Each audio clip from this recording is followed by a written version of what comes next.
আরে আমার কথা যে কেন বিশ্বাস করছিস না সেটাই তো বুঝলাম না। নতুন জমি বিক্রি করছি নাকি তোর কাছে? এর আগেও তো কত জমি কিনেছিস, কখনো আমার জমির মাপে ভুল হয়েছে? ভুল না হলে তো আর মাপতে আসতাম না। বিক্রি করতে করতে জমি জমা সব শেষ করে দিয়েছো, এখন জমি কিনতে আসলেও যাচাই বাছাই করা লাগে। কম পড়লে বা তোর কি? তুই হচ্ছিস জমির দালাল, তুই বিক্রি করে দিবি, দালালি পয়সা নিবি, এত সব জানবার দরকার আছে? ভালো মতো আমার সাথে কথা বলবে। জমির দালাল হয়েছি সেজন্য যে আমার মান ইজ্জত নেই এমন কিন্তু না। আচ্ছা ঠিক আছে ঠিক আছে, ক্রেতার চাইতে তোর দামই এখন বেশি। এখন বল, ঠিক আছে? যা মেপে দেখলাম ঠিকই আছে। না মেপে জমি বিক্রি করলে কম থাকলে ক্রেতা আমাকে মারবে। তোমার কি? হ্যাঁ, ওরে বাবা, ওই যে তোমার বউ ঝাড়ু নিয়ে আমাকে মারতে আসছে। এই পালাই, আমি পালাই। তোমার দজ্জাল বউ তুমি সামলাও। এই শয়তান হাবুলের বাচ্চা, পালিয়ে যাচ্ছিস কোথায়? আর যদি কখনো দেখেছি আমার বাড়ির জমি বিক্রি করতে এসেছিস, এই এই ঝাড়ু দিয়ে তোকে শায়েস্তা করব, মনে রাখিস। কি গো তারা বৌদি, তুমি তো প্রতিদিন আমার আগেই রান্না সেরে ফেলো, আজকে এত দেরি হলো কি জন্য তোমার? সাধারণত তোমার তো এত দেরি হয় না। কি আর বলবো, সবই আমার কপালের দোষ। বাবা মা তখন যদি একটা ভালো ছেলে দেখে বিয়ে দিতেন, তাহলে আর এত জ্বালা সহ্য করতে হতো না। মনে হচ্ছে প্রচন্ড রেগে আছো, কি হয়েছে বলো তো আমাকে? নতুন করে আর কি হবে? আজকে আবার সেই হাবুলকে সাথে করে নিয়ে এসেছে। গিয়ে দেখি বাড়ির পিছনের জমিটা মাপছে বিক্রি করার জন্য। কেমন লাগে বলো তো? বিক্রি করতে করতে সব কিছু বিক্রি করে দিয়েছে। আছে তো শুধু ওইটুকু, এইটুকুই বিক্রি করে দিলে তারপর যে ঘর বিক্রি করবে। আগে তো এরা কর্মঠ ছিল, বাবা মা ভালো দেখেই বিয়ে দিয়েছে। এরা যে এরকম হবে এটা তারা ভাবতেই পারেনি। আমাদেরও তো একই অবস্থা। তোমাদেরও যে আরো খারাপ অবস্থা সে আমি জানি। এরকম তো হতে দেওয়া যায় না। কি করা যায় বলো তো বৌদি? রান্না বান্না শেষ করে বিকেলে একবার এসো তো, পাড়ার অন্য মেয়েদেরও নিয়ে এসো। সবাই মিলে মোড়ল বাবুর কাছে একবার যাই, দেখি তিনি কি করেন। আচ্ছা ঠিক আছে। কি হয়েছে? তোমরা সবাই মিলে আমার বাড়িতে কি মনে করে? কানাই বাবু, আপনি হচ্ছেন আমাদের গ্রামের মোড়ল, আমাদের অভিভাবক। আমাদের দুঃসময়ে যদি আপনি পাশে না থাকেন, আমাদের জন্য যদি কিছু না করেন, সামনে কিন্তু আমরা আপনাকে ভোট দেব না। আরে বাবা, কি হয়েছে সেটা তো আগে বলবে, তারপর তো আমি একটা ব্যবস্থা নেব। গ্রামের সবাই দিন দিন অলস হয়ে যাচ্ছে, জমি বিক্রি করে বসে বসে খাচ্ছে। এমন চলতে থাকলে কিছুদিনের মধ্যে পুরো গ্রামটাই বিক্রি হয়ে যাবে। তখন কি শুধু আপনি একা থাকবেন এই গ্রামে? দিন দিন ওদের এত অধঃপতন হচ্ছে যেটা আমি নিজে ভাবতেও পারছি না। ওরা এরকমটা কেন করছে সেটাও তো বুঝতে পারছি না। এতদিন ধরে এসবই তো চলছে। আগে সবাই সুন্দর মাছ ধরতো, ভালো দিন চলতো। দিন দিন সবাই অলস হয়ে গেছে, বিক্রি করতে করতে অর্ধেক জমি বিক্রি করে দিয়েছে। ভিটা বাড়ি বাকি, সেটাও কখন বিক্রি করে দেয় কে জানে। তোমরা সবাই মিলে যেহেতু আমার কাছে এসেছো, সেহেতু আমি দেখি কি করা যায়। যা করবার একটু তাড়াতাড়ি করেন, না হলে যে বড্ড দেরি হয়ে যাবে। তোমরা চিন্তা করো না, আমি কিছু একটা করবার চেষ্টা করব। তোমরা আমার উপরে বিশ্বাস রাখতে পারো। ঠিক আছে বাবু, আপনার ওপর বিশ্বাস রেখেই আমরা গেলাম তাহলে।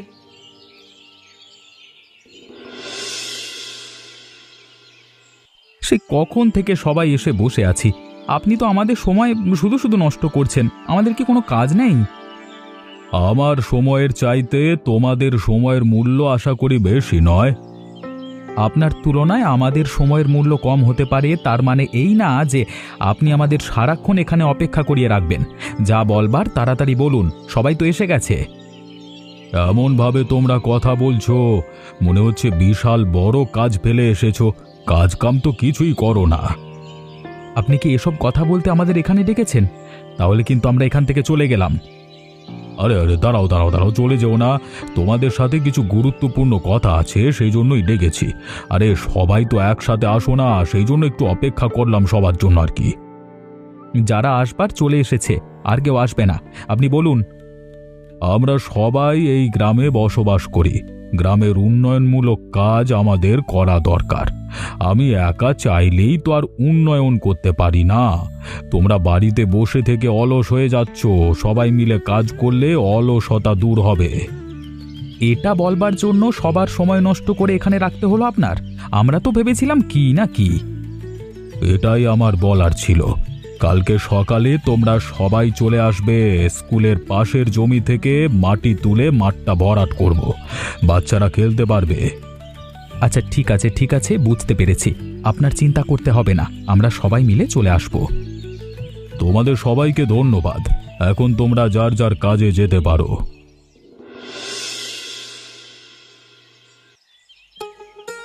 তোমার না আজকে মোড়ল বাবুর ওখানে যাওয়ার কথা? তুমি তো এখনো পড়ে পড়ে ঘুমাচ্ছ, যাবে না নাকি সেখানে? কি হলো, ঘুমিয়ে আছো যে? তাড়াতাড়ি ওঠো, তোমার তো আজকে স্কুলের মাঠে কাজে যাওয়ার কথা। তাড়াতাড়ি উঠে যাও।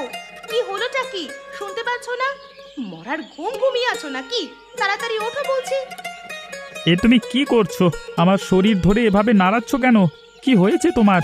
তোমার জন্য কি একটু শান্তিতে ঘুমাতে পারবো না আমি নাকি? তোমার আজকে তো এক জায়গায় কাজে যাওয়ার কথা, সেজন্যই তো আমি তোমাকে ঘুম থেকে উঠিয়েছি।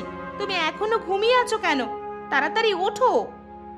সেখানে কাজে কি আমার একার যাওয়ার কথা নাকি গ্রামবাসী সবার যাবার কথা? হ্যাঁ, গ্রামবাসী সবার যাওয়ার কথা।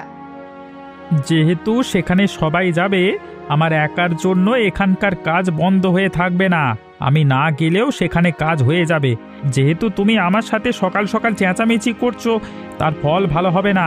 আমাকে ঘুমাতে দাও, তুমি তোমার কাজ করো। কালকে তুমি কথা দিয়ে এসেছো সেখানে যাবে, আজকে তুমি না গিয়ে পড়ে পড়ে ঘুমাবে? তোমাকে একবার বলেছি, আমার যেটা ভালো মনে হচ্ছে আমি সেটা করব। তুমি তোমার কাজ করো, না হলে কিন্তু তোমাকে মারবো। এখন আমার মার না খেতে চাইলে সরো, ঘুমাতে দাও। আমরা তো ভেবেছিলাম আপনি চলেই গেছেন, আপনি এখনো এই রোদের মধ্যে দাঁড়িয়ে আছেন। সবার কি হলো আমি তো কিছুই বুঝতে পারলাম না। একটা লোক এখনো অবধি আসেনি। সবারই তো আসবার কথা। সবাই তো আমাকে কথা দিয়ে গিয়েছিল তারা সবাই আসবে। আপনি এখনো সেই কথা নিয়ে বসে আছেন? সবাই বাড়িতে পড়ে পড়ে ঘুমাচ্ছে, আপনার এখানে কেউ আসবে না। আমি তো পুরো অবাক হয়ে গেলাম এই কাণ্ডে। একটা মানুষও এখানে আসবার প্রয়োজন বোধ করলো না। আমরা বললে আপনি তো বিশ্বাস করতেন না, এখন তো নিজের হাতেই প্রমাণ পেলেন। তারা সবাই ভেবেছে কেউ না কেউ আসবে, আমি না গেলেও হবে, সেজন্যই কেউ আসেনি। আমি ভেবেছিলাম আমার এই বুদ্ধিটা কাজে লাগবে। এখন তো দেখছি আমার বুদ্ধি কোনো কাজেই লাগছে না। কিছু করতে পারেন আর না পারেন, অন্তত জমি বিক্রিটা বন্ধ করুন। ওই হাবলু জমির দালাল, তার মাধ্যমে জমি বিক্রি করে। ঠিক আছে, আমি দেখছি কি করা যায়। আপাতত আমি যেভাবেই পারি জমিটা বিক্রি করা আটকাই। যা পারেন দ্রুত করেন। কিছু না করতে পারলে সামনের মোড়ল নির্বাচনে আপনি যে হেরে যাবেন সেটা কিন্তু ভেবে নিয়েন। আমি এমনিতেই মহা মুসিবতের মধ্যে আছি, তারপর তোমরা এত আমাকে ভয় দেখিও না তো। আমি তো সবকিছুই করবার চেষ্টা করছি। তোমরা যাও, দেখি আমি কি করা যায় দেখি। চারু বৌদি, ওই যে দেখো হাবলু আসছে। শালাকে আজকে দুঘা দেব নাকি? দাঁড়াও, শালাকে ডাকছি। এই হাবলু, হাবলু, এই হাবলু, মুখ লুকিয়ে কোথায় যাচ্ছিস রে? এদিকে আয়, তোর সাথে কথা আছে। তাড়াতাড়ি আয়, না হলে কিন্তু তোকে ধরে বাটাম দেব। তোমাদের কাছে আসবো না, তোমাদের কাছে আসবো আর তোমরা দুজন আমাকে মারবে সেটা আমি বুঝতে পারছি না নাকি? আমি আসবো না। আমরা ডাকছি, এখন যদি আমাদের কথা না শুনে বিপরীত দিক দিয়ে পালাস, পরের বার যখন পাবো তোর অবস্থা কিন্তু খারাপ করে দেব। এখন তুই ভেবে দেখ, আসবি নাকি পালাবি? কি এক বিপদের মধ্যে পড়লাম বাবা, পালালেও ঝামেলা, কাছে গেলেও ঝামেলা। যাই কাজেই যাই। আমার কোনো দোষ নেই, এখন কিন্তু আমি এদিকে আসিনি। তোমরা কিন্তু আমাকে মারবে না। তোকে কিন্তু বারবার নিষেধ করেছি, জমির দালালি তুই ছেড়ে দে। তোর নামে কিন্তু মোড়ল মশাইয়ের কাছে বিচার দিয়েছি। এরপরেও যদি তুই না শোধরাস তাহলে তোর কি হবে সেটা কিন্তু বুঝতেই পারছিস। তোমরা আসলে বোঝো না, আমি যদি জমির দালালি না করি তোমার জামাইরা অন্য লোক খুঁজে বের করবে। আচ্ছা ঠিক আছে, আমি ছেড়ে দিলাম। দেখো তোমার জামাইরা কোন লোকের কাছে এরপর বিক্রি করতে যায়। সেটা আমরা বুঝে নেব, তুই তোর পথে থাক। আচ্ছা ঠিক আছে, আমি তাহলে এখন যাই। আপনি যদি আমাকে ভালো দাম না দেন তাহলে কিন্তু আমি আপনার কাছে জমি বিক্রি করব না, পাশের গ্রামে বিক্রি করব। আমি তোমাকে বলি কি, জমি বিক্রি করবার দরকার নেই। তুমি জমির কাগজ বন্ধক রেখে আমার কাছ থেকে কিছু টাকা নিয়ে যাও, পরে শোধ করে জমি ফিরিয়ে নিও। আমি তো জমি ফিরিয়ে নিতে চাই না, চিরদিনের জন্যই বিক্রি করে দেব। তাহলে বন্ধক রাখবো কেন? কখনো যদি তোমার মনে হয় না জমিটা ফিরে পেতে চাও, তাহলে তো পেতে পারবে, বিক্রি করলে তো আর ফেরত পাবে না। বন্ধক রাখলে আপনি নিশ্চয়ই আমাকে বেশি টাকা দেবেন না, অল্প টাকা দেবেন, তাই না? তা তো অবশ্যই, বন্ধককে তো আর সম্পূর্ণ টাকা দেওয়া হয় না। তাহলে আমি জমি বন্ধক রাখবো না, বিক্রি করে দেব, আমার বেশি টাকার প্রয়োজন। আচ্ছা ঠিক আছে ঠিক আছে, তোমার বিক্রি করতে হবে না। তুমি বিক্রি করে যে টাকা পেতে সেই টাকাই আমি তোমাকে দেব। তুমি শুধু জমি বন্ধক রাখো, যদি কখনো তোমার ইচ্ছে হয় ফিরিয়ে নেওয়ার জন্য, তখন টাকা পরিশোধ করে জমি ফেরত নেবে। আচ্ছা ঠিক আছে, সেসব পরে দেখা যাবে। এখন আমি কাগজ নিয়ে আসি, আপনি দাঁড়ান, টাকা রেডি করুন। আপনাকে আমরা ভালো ভেবে সবকিছু বলেছিলাম, শেষ পর্যন্ত আপনি কিনা আমাদের সর্বনাশ করছেন। কোনোভাবে আমরা হাবলুকে আটকাতে পেরেছি, আপনি কিনা হাবলুর জায়গা দখল করছেন। তোমরা এসব কি বলছো? হাবলু তো জমির দালাল, আমি তো জমির দালাল না। আপনি জমির দালাল নন ঠিক আছে, কিন্তু তার চাইতেও খারাপ। হাবলু তো এটা করে খায়, আপনার তো এটা করা উচিত হয়নি। আপনি জেনে শুনে এই কাজ কিভাবে করলেন? তোমরা নিশ্চয়ই আমাকে ভুল বুঝছো, কোথাও না কোথাও তোমাদের ভুল হচ্ছে। আমার কথাটা তো শোনো। আপনার কোনো কথাই শুনতে চাই না। আপনার মতন নিকৃষ্ট মানুষের কথা শোনাও আমাদের জন্য পাপ। আমি বারবার বলছি তোমরা আমাকে ভুল বুঝছো, আমাকে একটু কথা বলতে দাও। আপনি আমাদের আর সর্বনাশ করবেন না, যদি পারেন আমাদের সাহায্য করেন, আমাদের এই বিপদ থেকে রক্ষা করেন। রক্ষক হয়ে ভক্ষকগিরি করবেন না, তার ফল কিন্তু ভালো হবে না। আরে বসে থাকলে চলবে না, এমন কিছু একটা আমার করতে হবে যাতে সাপও মরে আর লাঠিও যেন না ভাঙে। আজকেও কি আমাদের এখানে বসিয়ে রাখবেন নাকি? হঠাৎ করে এত জরুরি বৈঠক কেন ডেকেছেন জানতে পারি? আজকে যদি কেউ এখান থেকে চলে যেতে চাও সে চলে যেতে পারো, তবে আমি কথা দিচ্ছি যারা আমার কথা শুনবে তারা সবচেয়ে লাভবান হবে। লাভবান? ঠিক আছে ঠিক আছে, আপনার যত সময় নেওয়ার নেন, আমরা অপেক্ষা করছি। সবাই যেহেতু চলে এসেছো সেহেতু মনোযোগ দিয়ে শোনো। গ্রামের খালে বিশাল বড় এক ডিমওয়ালা মাছ আছে, যে সেটা ধরে দিতে পারবে তাকে পুরস্কৃত করা হবে। আমাদের কি আর খেয়ে দিয়ে কোনো কাজ নেই? আপনার জন্য আমরা যাব এখন মাছ ধরতে? আমার পুরো কথা তো আগে শোনো। যদি সেই মাছ কেউ ধরে এনে আমাকে দিতে পারে তাকে আমি 1,00,000 টাকা পুরস্কার দেব। একই সাথে 1 বছর যেন বসে খেতে পারো সেই ব্যবস্থা করব। আপনি কি বলছেন বাবু? সত্যি বলছেন তো? আমি এই গ্রামের মোড়ল, আমি মিথ্যে বলবো তোমার সেটা মনে হয়? আপনি কোনো চিন্তা করবেন না, যেভাবেই হোক আমি সবার আগে ডিমওয়ালা মাছ এনে আপনাকে ধরে দেব। আমরা কি বসে থাকবো নাকি? আমরাই সবার আগে সেটা ধরবো। যে আগে ধরে আনবে সেই তো পাবে। মাছ একটি, ডিমওয়ালা বড় মাছ, মনে রেখো। শেষ পর্যন্ত তুমিও এসেছো এখানে মাছ ধরতে? এটা ছাড়া আর আমি কি করব? কানাইবাবু অনেক আগেই তো আমার দালালি বন্ধ করে দিয়েছেন, তিনি নিজে এখন তোমাদের থেকে জমি কিনছেন। আমার দালালিতে লালবাতি, তার উপরে তোমাদের বউয়েরা আমাকে যে হুমকি দিল, হ্যাঁ বাবা, আমি তাদের ভয়ে সব ছেড়ে দিয়েছি। এবার আর জমি বিক্রি করতে হবে না, 1,00,000 টাকা পাবো। 1 বছর বসে বসে খেতে পারবো, কোনো রকম ডিমওয়ালা মাছটি পেলেই হয়। যত কিছু করা লাগে আমি করব, সবার আগে সেই মাছটি আমি ধরে ছাড়বো। আসো আসো, দুজনে চুক্তি করে একসাথে ধরি, মাছটি পেলে ভাগ করে নেব। কোনো দরকার নেই, তোমার মতি গতি আমার জানা আছে। মাছটি পেলে তুমি নিয়ে যাবে সেটা আমি ভালো করেই জানি। আমি একাই ধরবো, তোমার সাহায্য দরকার নেই। ভালো কথা বললাম, শুনলে না তো? ধরো, একা একা ধরো দেখি। জালে কত ধরনের মাছ উঠে আসছে। বড় বড় ডিমওয়ালা মাছ তো দেখতে পাচ্ছি না।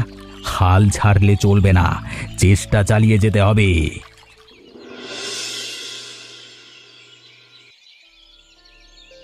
আমি এতগুলো মাছ ধরেছি, দেখুন তো বাবু, আমার এখানে সেই ডিমওয়ালা মাছটি আছে কিনা। তোমার এখানে তো সেই মাছটি দেখতে পাচ্ছি না। সে মাছটি আকারে অনেক বড় হবে, পেটের মধ্যে ডিম থাকবে ভর্তি। তবে চিন্তা করো না, যত মাছ ধরে এনেছো সবগুলোই আমি কিনে নেব। ভালো পয়সা পাবে মাছের দাম। এসব পয়সা দিয়ে কি করব? সে মাছটি ধরতে পারলেই হয়। রমেশ, এখন তুমি সরো, বাকিদের আসতে দাও। আমার এখানে সেই মাছটি আছে কিনা ভালোভাবে দেখুন তো। তোমার এখানেও তো সে মাছটি নেই, তবে হতাশ হলে চলবে না। এমনিতে যে মাছ পাও সবই আমি কিনে নেব, যতদিন অবধি সেই মাছটি না পাও।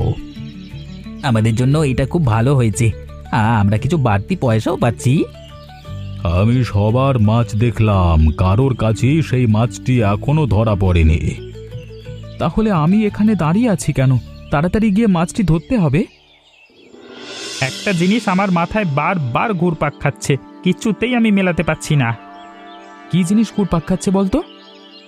গত 3 মাস ধরে আমরা সবাই মাছ ধরছি, সেই মাছ বিক্রি করে অনেক টাকাও কামিয়েছি, কিন্তু সেই ডিমওয়ালা মাছ এখনো কেউ ধরতে পারলাম না। যতবার গিয়েছি কানাইবাবু বলেছে না না এটি না। আমাদের মনে কি প্রশ্ন জাগছে না? এই প্রশ্ন তো অনেক দিন ধরে আমার মাথায় ঘুরপাক খাচ্ছে। তোমাদেরকে বলিনি, কানাইবাবুকেও জিজ্ঞেস করতে পারিনি। তার মানে কি কানাইবাবু এতদিন ধরে আমাদের বোকা বানাচ্ছিলেন? কানাইবাবু এমন করবেন সেটা আমার মনে হয় না। তিনি খুবই সরল সোজা মানুষ। ওইদিকে আমার জমি জমা কানাইবাবুর কাছে বন্ধক। এখন আমার কাছে যথেষ্ট টাকা আছে, টাকাগুলো দিয়ে জমিটা ছাড়িয়ে নিয়ে চাষাবাদ শুরু করব পাশাপাশি। তার মানে কি বলতে চাচ্ছ? তুমি কি আর সেই মাছটি ধরবে না? সেই মাছটি ধরা বন্ধ করব না, কিন্তু পাশাপাশি যা করা দরকার সেগুলোও করব। আচ্ছা ঠিক আছে, চলো আজকের ধরা মাছগুলো কানাইবাবুর কাছে বিক্রি করি এবং আমাদের প্রশ্নটির কথাও তাকে বলি। আচ্ছা ঠিক আছে, চলো সবাই। আজকেও তো দেখছি কেউ সেই মাছটি ধরে আনতে পারোনি। তোমাদের দ্বারা কিচ্ছু হবে না। আপনি আমাদের অনেক বোকা বানিয়েছেন, আর বোকা বানাতে পারবেন না। ডিমওয়ালা মাছ বলতে আসলে কিছুই নেই, সেটা আমরা সবাই বুঝতে পেরেছি। না হলে এতদিন মাছ ধরছি, সব মাছ উঠে আসছে জালে। আপনি শুধু বলছেন সেই মাছটি উঠে আসছে না। আজকে সত্যি কথা স্বীকার করুন, না হলে আপনাকে ছাড়বো না। যাই হোক, সবাই যেহেতু চলে এসেছো, সবার সামনে আজকে সত্যিটাই বলবো। শোনো, তোমরা অলস হয়ে গিয়েছিলে, বাড়ি ঘর জমি জমা বিক্রি করছিলে। তোমাদের বউয়েরা বারবার আমার কাছে অনুরোধ করছিল। কোনো উপায় না পেয়ে আমি নিজে তোমাদের জমি বন্ধক রাখতে শুরু করি। পরবর্তীতে কাজ না হলে এই বুদ্ধিটা আমি করি। আপনি এত বড় একটা ভালো কাজ করেছেন, আমরা আপনাকে ভুল বুঝেছিলাম। দেখো তোমরা একটা জিনিস, 3 মাসে মাছ ধরে সবাই পুরস্কারের দ্বিগুণ টাকা ইনকাম করেছে। এখন কি অলসতা ভালো নাকি কাজ করা ভালো? আমরা আমাদের ভুল বুঝতে পেরেছি। আপনার কাছে যে জমি বন্ধক রেখেছি সেটাও টাকা দিয়ে ফিরিয়ে নেব, এবং আপনি আমাদের ক্ষমা করুন। আমরাও ভুল করেছি, আমাদের ক্ষমা করবেন। আপনি আমাদের গ্রামের মোড়ল হওয়ার জন্য একমাত্র দাবিদার। চিরদিন আমাদের ভোটে আপনি মোড়ল নির্বাচিত হবেন। তোমাদের কথা শুনে ভালো লাগছে, তোমাদের আনন্দে দেখলে আমারও আনন্দ লাগে। সবাই দাঁড়াও, মাছের টাকাটা নিয়ে যাও। বলো তো বন্ধুরা, কানাইবাবু পুরস্কার হিসাবে কত টাকার কথা বলেছিল? এমনই মজার মজার গল্প দেখতে চাইলে আমাদের চ্যানেলটিকে সাবস্ক্রাইব করতে ভুলবেন না।